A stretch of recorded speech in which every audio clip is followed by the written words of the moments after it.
This episode of the Fight Within podcast is presented to you by Meguiar's. For over 115 years, Meguiar's has been carefully creating and producing advanced formulas with cutting-edge chemistry to deliver a show car perfect appearance. Whether you're showing on the fairway, finalizing your car for auction, or simply getting your beloved car ready for a weekend drive, Meguiar's is ready to help with their premium car care products to make every automotive surface look its absolute best. Meguiar's, reflect your passion. Make sure to visit them at meguiars.com.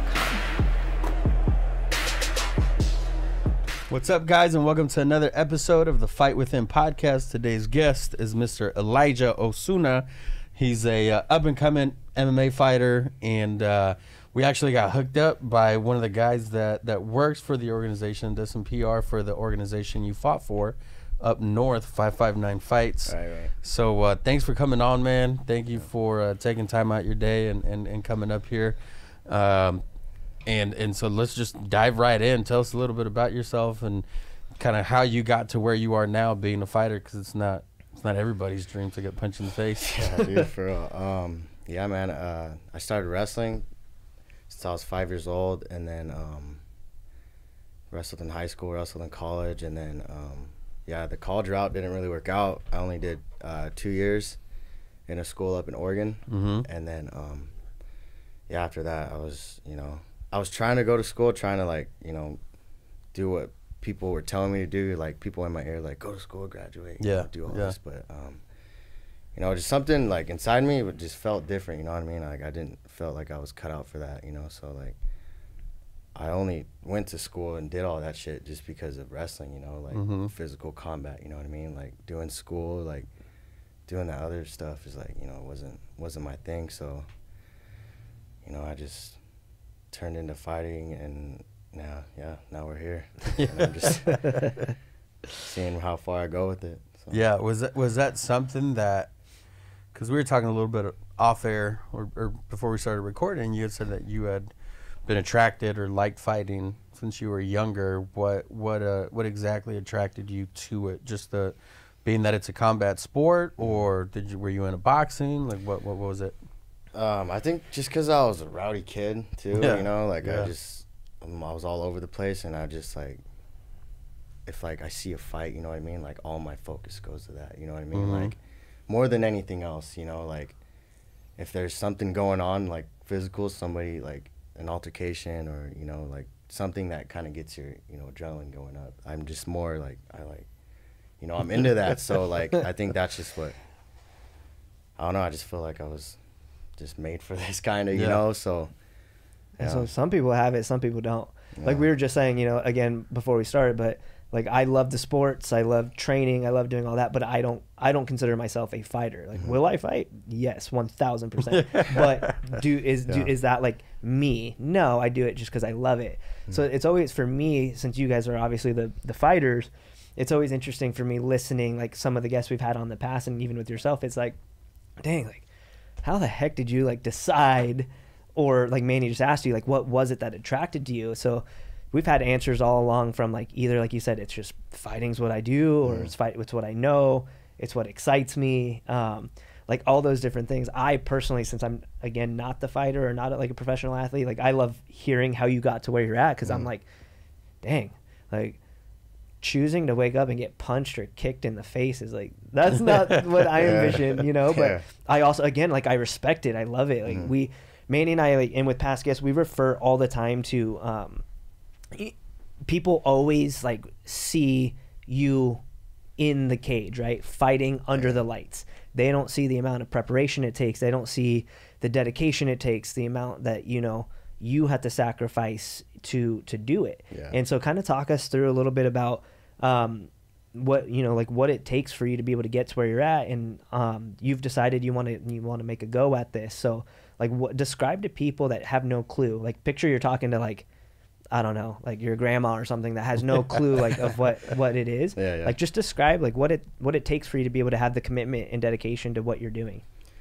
Honestly, just through wrestling too. Wrestling helped me develop like good discipline, you know what I mean? And it's just like, I don't know, I'm just going based off that, that's just like, yeah, I don't know, just having discipline and just, having a a savage mindset, you know what I mean? Like going through hard weight cuts as like a young kid too, you know what I mean? Like I'm cutting like 7-8 pounds. I was 10 years old, you know, like, jeez. And it's just like, I look back at like, yeah, I look back at those days, and then like looking all the times I've cut weight, you know, had people screaming at me, you know, busted face, like all that. I just feel like, you know, like I have to be here, you know what I mean? Like this is, I have to do this, you know, like fighting is just what is like my calling, you know what I mean? The universe just pretty much called me to this, so I'm just, yeah, I'm here, and I'm just going as far as I can with it, you know. So we're gonna see where it goes, but yeah, right now I have my head down, I'm training, and I'm just trying to get after it, you know. Trying to make a living. I quit my job for this. I was actually working this union job in Orange. It was like a block company, and then, you know, I was making pretty good money, like, you know, I like the money, but it just took a lot of time out of my training, you know what I mean? Yeah. And like, it distracted me too, because like when I had the money, I had time to party, you know, like hang out with friends and like do all this other shit. But like I had to refocus, you know what I mean? Like, am I going on this path, living a regular life, you know, just being a regular person, or going this path and like doing something that's different, doing something that's like, you know, like just makes me different. I don't know. You know, I think it's something that's meaningful to you.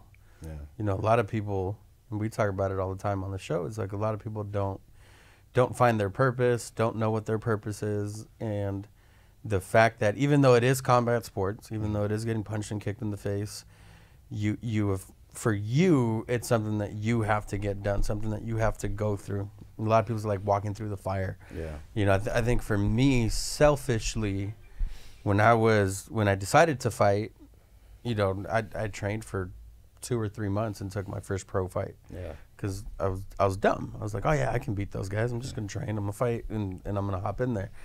I didn't have, if I'm being honest, I didn't have direction. I didn't know what I was gonna do. I had a baby that was already, Alex must have been 3 years old, my son, who's now 16, and I was like, I don't know how I'm gonna provide for my family. All I saw, like a lot of people did, was people under the lights. I didn't know what it took. Yeah. I saw people competing. I saw them on TV, and I was like, I want to go do that. There's just no one that looked like me. There's never a big heavyweight, you know, especially Mexican heavyweight, until like Andy Ruiz or Chris Arreola and guys like that in boxing. But in MMA, there was no one there because Cain Velasquez wasn't at the top yet. And so I wanted to go be that for those people, for kids like me that were very aggressive, that were very physical, always getting in fights. Like I had gotten suspended from school because I was always fighting. I never got suspended from school for like stealing or cheating or doing anything crazy. I got suspended because I was fighting. And so I was like, man, this is what I need to do. Like after my football dreams didn't come to fruition, I was like, I'm still an athlete. Like I still feel that tugging and that calling on my life. Like I need to go pursue this. I didn't know where to turn, you know? And so for me, it was just like, okay, I need to go. I have all this energy and all this like pent up aggression. Like I need an outlet. If I didn't have football anymore, I was like, well, I love fighting. Yeah. Like I'm gonna go pursue that. And then it's funny, and I don't know if you've experienced this, but I used to get in a lot of like street fights. The moment I started training and I found out what it took and the discipline and the hard work and the dedication it takes to be a pro athlete and a high level athlete at that, I was like, I can't fight anymore. Yeah. All of these, I had so many great coaches and a support system and people that were looking out for me. I was like, I can't go waste this opportunity by getting in a dumb street fight, getting locked up, and then there goes me as a father, there goes me as a husband, there goes my life because I decided to go street fight. Yeah. Have you experienced that, or have you made like, because you train at Oyama's, there's a lot of high level fighters there, and he has been in the game for a long time and has trained some of the best athletes, UFC champions, Bellator champions, you know, ONE FC. Like he's been around and he's been in the game before it was, when it was still considered human cockfighting. Yeah. You know? So how do you how is it for you to go into an environment like that where there's a lot of guys that are high level that have been there and done that, and for them to kind of take you in and accept you, how does something like that make you feel, or have you gotten that realization yet? Like I can feel that like going in there going in like at a high level and stuff. Like it felt kind of normal just because of wrestling and stuff. Like I've been around a lot of high level wrestlers. Like you know, just so. Yeah, going in there with that, you know what I mean? I felt like I could prove myself, you know what I mean?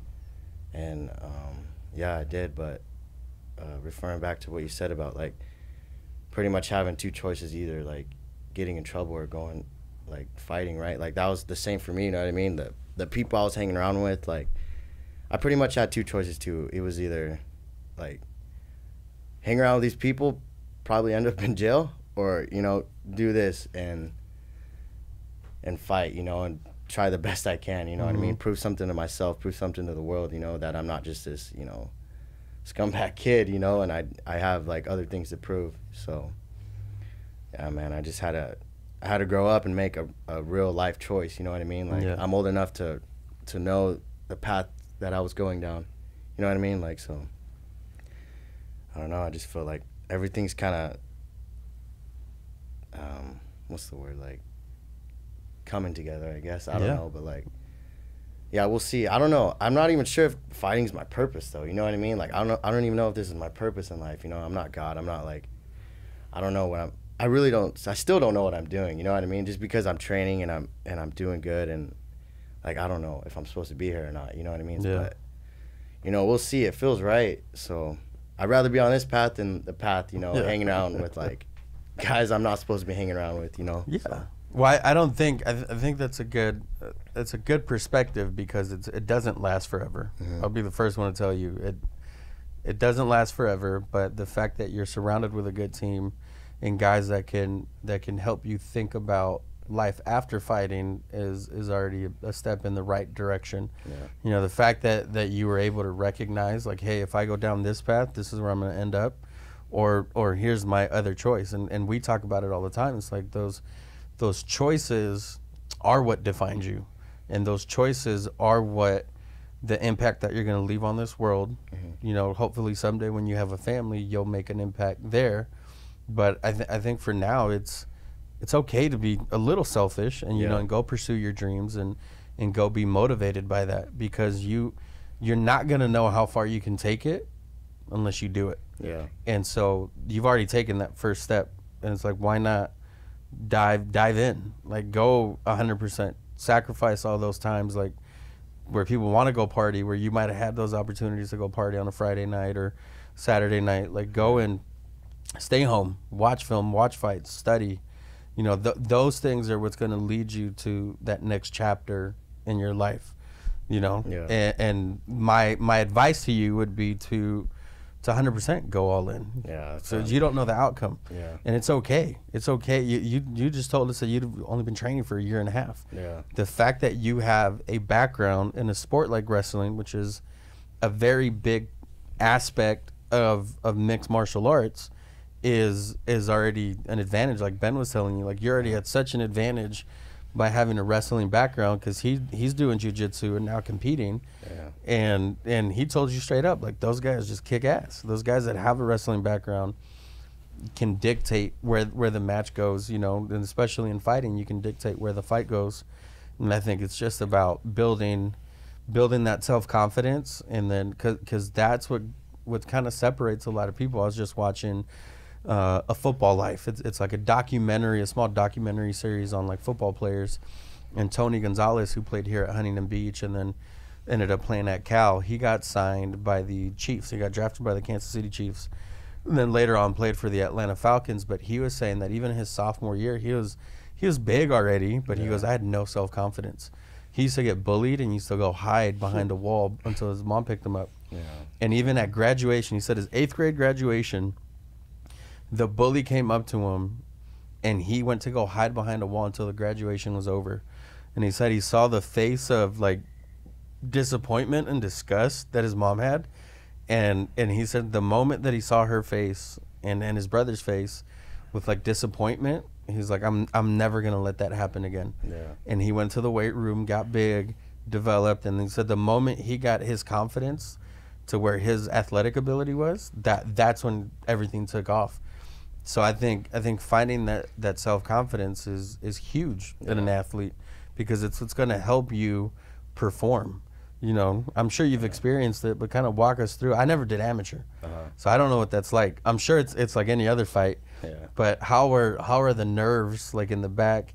Because there's so much pressure that you put on yourself. Like, what do you do in the back to kind of warm up, and how do you deal with those nerves?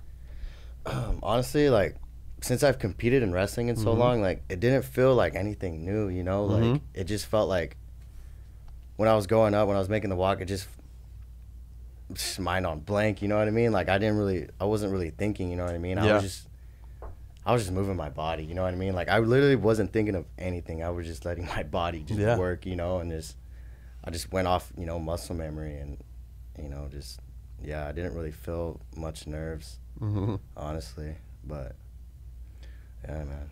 How many fights have you done? 4. 4? Yeah. All for the 559. 559? Yeah. 4 fights, and you've only trained in MMA for a year and a half. Yeah.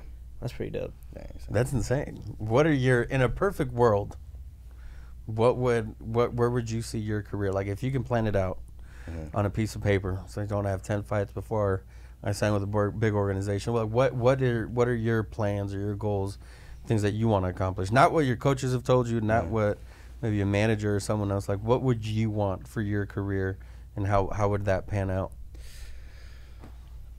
Honestly, like, I've been asked this question before, but, like, I don't really, like, go, like, based off the future, you know what I mean? Like, I'm kind of, like, just going day by day, you know what I mean? Like, whatever happens, like, but if I had to choose, like, I would want to get, like, a few more fights, a few more stand-up fights, you know, just to get that under my belt before, like, I fight these, you know, these real guys who could take a punch and defend takedowns, you know, so, but...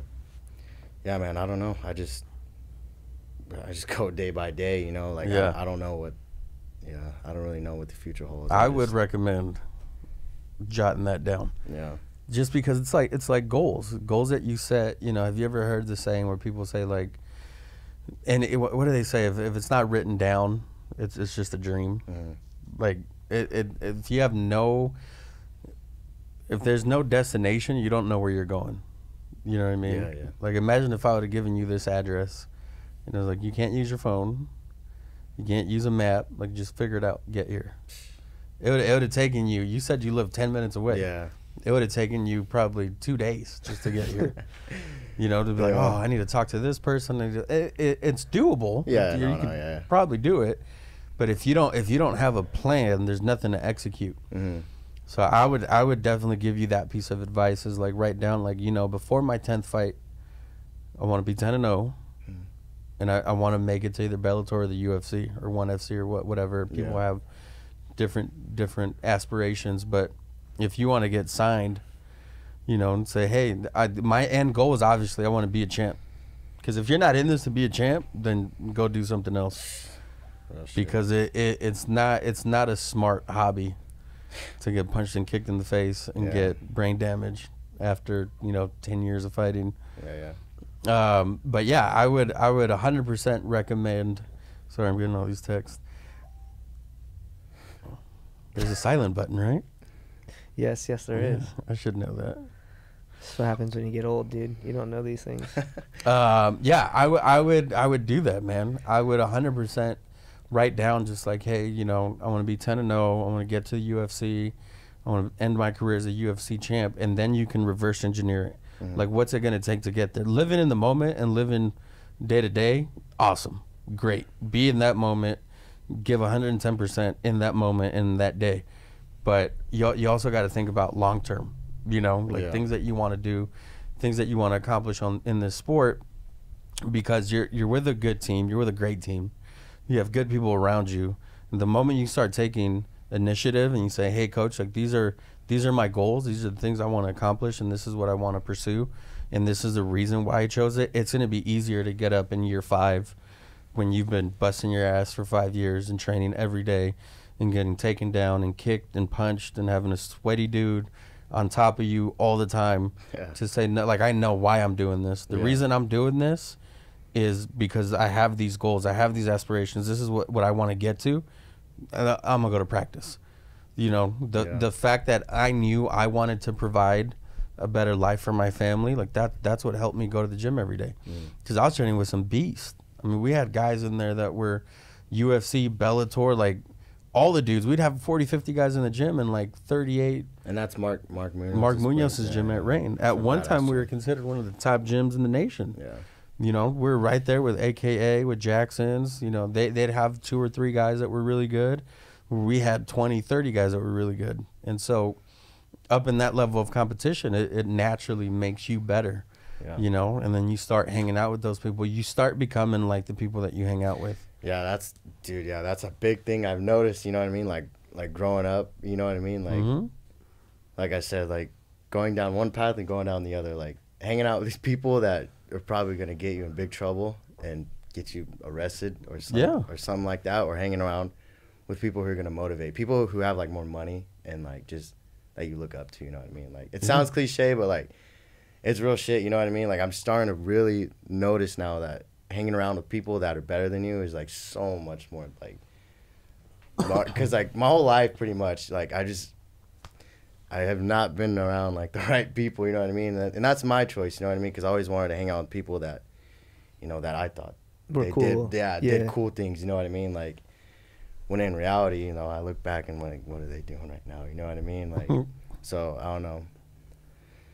Yeah, man. So just, it helps having those people around, like having that balance. You know what I mean? Like, I know I had to be around those people for a while to show me that like where I could end up. You know what I mean? Yeah. If I keep hanging around these like people, you know what I mean? And then having this other path with the right people. You know what I mean? So it's like. Yeah, man, I just had to make a choice or I was going to get in trouble. That's why I'm not to kiss his ass or anything, but that's why I'm grateful for like Ben. He's had what many people would deem a successful business. Like they don't know like all the ins and outs, but like I want to be a successful business person. I want to surround myself with better people. You know, I don't ever want to be the best in the room. I'll be the hardest worker, but I don't ever want to be the best in the room. Like he has successful businesses. He's ventured out into different businesses. He's an awesome dad. He's an awesome friend. He's an awesome husband. And like those are things that I want to get better at. So like to have a relationship like that, like I guess easily accessible, is like dope. Like I know that I can text him at any time, and I have before, like, hey man, I'm struggling with this in my business. Like, what should I do? And he'll just kind of guide me in the right direction, and I'm like, oh damn, that worked. Yeah. You know, and so having those people, especially in the practice room, where it's like, that guy's a world champ. He's a black belt. He's better than me. Like I want to go up against him because it forces you to up your game. Yeah. You know, to say no. Like I want to compete with these guys. This is the level I want to get to. I have to go up against these guys. Like I might get my ass kicked 3 or 4 times, but that 5th time, like I'll win that round. Yeah. You know, and that just builds a little bit of self-confidence and a little bit of self-confidence. Mm. It's never gonna go as planned, but if you have a plan in place, you'll be able to take the steps necessary to get there. Yeah. And just get little by little, you know. It's like when they say shoot for the stars and you'll land on the moon or something like that. Yeah. Like you're still where you want to be, you know, have those big dreams. Mm. Those things that seem impossible that you probably never thought you could achieve. Yeah. Like dream those dreams. Those other people have done it. Like we always end the show with everything was impossible until someone did it, because it's a very real fact. Yeah. Like people didn't think it wasn't even that long ago. Like in the 50s or 60s, I don't know exactly when, but this is why I kind of came up with it. Was no one thought they can run a mile under 4 minutes or under 5 minutes or something ridiculous. The moment the first person did it in like the 50s or 60s, in that year, within 12 months of that happening, over like 160 people did it. When they thought for the longest time that it was impossible, like that could never be done. You can't run a 4-minute mile. Yeah. The moment that got done, an array of people got it done. That's insane. You know, that is so fast. But I'm saying it's still really fast. I went on a different people tangent. Be like, oh no, like, you can't do it. You can't. Yeah, you can. If someone else has done it in your situation with either a worse upbringing, you know, there's guys. That's why fighting is such a crazy sport, because traditionally fighting, combat sports has always been the poor man's sport. the guys that have no money, that are motivated, that are hungry, they want to prove themselves. Yeah, straight up. But it's different now. It is so different. Like, one of the perfect examples is Holly Holm. She didn't grow up in a impoverished area. She didn't have a broken home. She became a world champion and beat one of the baddest women at that time, Ronda Rousey, to ever compete in MMA. And so I think it speaks more to the will of someone that is willing to make those sacrifices and say, I'm going to go to the gym every day. I'm going to train every day. Yeah. I'm not going to hang out on the weekends. I'm not going to go and, step out on my wife or do whatever. Like, to have that discipline, because all those things trickle to your life. Like, I tell my son all the time, like, the way you do one thing is how you do everything. Yeah, so if you half-ass this, you're going to half-ass training, and that discipline 1,000% takes you a long way. And I'm sure you can attest to it in the Marines. Imagine if when you guys were out on deployment, if there was one guy that was half-assing it, like, that guy's probably not going to survive. Or he gets punched in the face. Yeah. 100%. Because what do they say? You're only as strong as your weakest link. Yeah. No, Manny's like 100% right, dude. You gotta definitely like live in your moment for sure, but put some goals down just so you have something to like train for, right? Yeah. Like, you don't, especially picking something that you're picking, dude, your body's only gonna last for so long. Yeah. So it's like prioritizing, picking and choosing what you want to do. I mean, you're at that stage right now where you just got to hustle, grind, and show people who you are. So I get that, but you definitely got to have in everything, dude, not just like fighting, but like business too. Like, I have to, I've had my own company for 12 years now, and I still put little goals down, like still to this day, because it just gives you something to work for. And that's why I started competing, even though I'm 34, it gave me something to train for. Because the second like I signed up to compete, it's like, oh, dude, I'm tired of it, but I have to go train because I'm competing. Like, it's real. Yeah, it's more real. But for you, what's been the hardest part about getting into MMA, coming from like a wrestling background? What have you noticed in your game that's been the hardest, like, kind of transition from wrestling to MMA? Getting kicked in the head, probably. Getting those kicks, yeah. Just having to learn how to, it wasn't like a hard transition into like learning how to strike and like do all this. I feel like I can pick it up pretty quick just because of wrestling. You know what I mean? I feel like wrestling like kind of just made you like, just a better athlete and to do anything. You know what I mean? Especially fighting. So I feel like,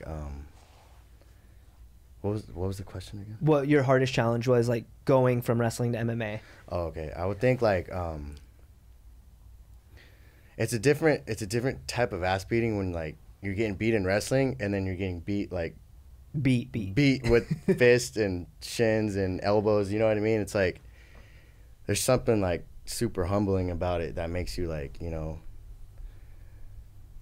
I don't know the word, but yeah, man, I'm grateful that I take those ass beatings in practice. You know what I mean? Because it just it makes you kind of just a better person. Yeah. Like it really does humble you. I'd say it humbles you real quick. Yeah. Like getting submitted by a 15-year-old in jiu-jitsu, it humbles you real quick, But I was going to say, like, for you in wrestling, do you find like switching to MMA, did you, like, when you first started, did you catch yourself like wanting to shoot but then catching like that elbow or that knee, like when you were trying to shoot? Yeah, I would shoot sometimes and I would go straight into a guillotine. Yeah. Or I would shoot right into an uppercut. So I was like, I have to work with it, what I mean? Yeah. So. See, those are those things too where, like, again, like, since I'm not a fighter, but like being around it for so long, I used to love wrestlers that would come in and do like grapple, because they would always do that shoot thing. I'm like, yes, like, I just won. Yeah, they're just like, you notice with like wrestlers when they like that really never rolled before, like, they're just grimy the way they like do. But if they get you though, then you're like, oh crap, this sucks. But I was curious at what that transition would be, because it's different, man. Like, even just like going from like jiu-jitsu to boxing to Muay Thai, for me, you have to just remember, you're like, when you're boxing, you're just throwing hands, right? Like, hands, and let me move my feet, move my head a little bit. Yeah. But then when you go to Muay Thai, you're like, oh crap, I got 6 other limbs I'm using now. Like, wait, everything's different. And then when you go to just jiu-jitsu and you start standing, and you're like, oh wait, I can't kick him. I have to just remember just to shoot in. Yeah. But it's a trip, man. Like fighting keeps you on your toes. But yeah, just keep going. Thanks for making time for us. Hopefully you can like just get that pro fight. Yeah, man. I mean, yeah, we'll see where it goes. But I mean, a lot of people telling me I'm ready. I mean, which I do feel ready. You know, I mean, I train all the time. So Yeah. We're gonna see where this goes. I'm just gonna, like I said, like honestly, like one of the not the main reason, but like I think about it like because I don't have no crazy like I don't got a kid. You know what I mean? So like I kind of find that a big advantage. I could just focus on myself. Yeah. You know, so I can run with this as far as I can because I don't plan on having like like a family. Yeah, or anything? I can't take care of something right now. I have to take care of myself because yeah. So it feels good to have that like I'm like I wake up I'm like okay it's just me like like I just gotta take care of myself right now. The freedom. Yeah. So that's really motivating. That is so funny. Well, use that as like your Yeah, fuel. I So mean, when you it feels do good. have a kid someday, if you want a kid, One day I done want to it. have money. Yeah, see, but now you got that time, dude. We're freaking the old guys now because it's like I know, it's terrible. He's got 3 and I'm having my 3rd, so it's like nice. my life is no longer like my own, Yeah, and it's yeah. a different season of life, right? But I'm still trying to make time for all these things that you're doing for a living, like I'm doing just to stay healthy, to make sure I'm staying fit for my family, for my kids. Like I want to be the dad when my kids are old enough to start training that's still training. Yeah. You know, like that's my why is now different, right? Like it's I want to be not so I'm the cool dad, like yeah, you want to be cool, but more so that so my kids can see like even though I might be 50 years old, I'm still rolling around like in a perfect world if my body can take it. But it's knowing like the seasons of life that you are in and using that to your advantage, you know. Right. Like when I was younger, like when I was your age, I literally just started my company. So it was I took all that drive that you're talking about and I put it into my business. You know, I was working 7 days a week all day long. And I did that for years. So knowing the season of life, now it's like I do it when I have to, but there's times where I'm like, I don't need to do that. I'm gonna go spend time with my family because I want to be present. So just knowing the seasons of life you're in and just not stopping until you get where you want. All right. But got anything else? No, I'm good. No? Where can people find you? Whether it's promoters, If they want to follow you or anything or like people that. that want to follow you or anything. We'll put it in the comments too, Yeah, but we yeah. always like to say it out loud just in case someone's listening. Yeah. So, I'm about to change my username on Instagram. It's going to be Elijah Ozuna 10P for 10th Planet, but I had this other username. It was X Schoolboy E X. I don't know why I had changed it to that, but I'm going to change it back so it's going to be more of me, you know what I mean? Yeah. So, Yeah. Wait, I have an Instagram right now. Are you training at 10th Planet? I was training at 10th Planet Costa Mesa, but then I haven't trained there in a while. But that's where I started first. I started Okay. going over there, and then that's when I made the transition to Oyama. I wonder if do you know Mike Wilson? Mike. He was on a few episodes ago, but he's opening a 10th Planet in Whittier. But he was out in Vegas for a long time at 10th Planet. Now with who? What's his With name? Casey Halstead. Yeah. No. Oh, I know him. Coach from, Casey. Yeah, I don't know him personally, but I just got plugged in with. I don't know if you guys know Matt Salinas. Heard But of him. he runs a 10th Planet gym in Mission Viejo. Oh. But yeah, he's Dude. the one. He's kind of the one who put me under his wing. Okay, that So shout makes out sense. to Matt Salinas. I literally Yeah. live like we live like 7 minutes from the Mission Viejo one. Yeah. Oh yeah. I always see it. I've always wanted to go in. I You just should. haven't. Yeah. It's It looks a pretty. badass gym, It looks yeah. dope. I live right there. I choose to drive even further. But Because once you find when you find a gym that is like home to you, it's home. You know. community and all that. Well, thanks for coming on, man. Yeah, Appreciate thank you. you. Thank you. Good luck with everything and all your fights. Definitely let us know how you're doing and when your next fight is, and we'll promote it on here. Cool, man. All right, Yeah. man. Thank you. Remember, guys, that everything was impossible till someone did it.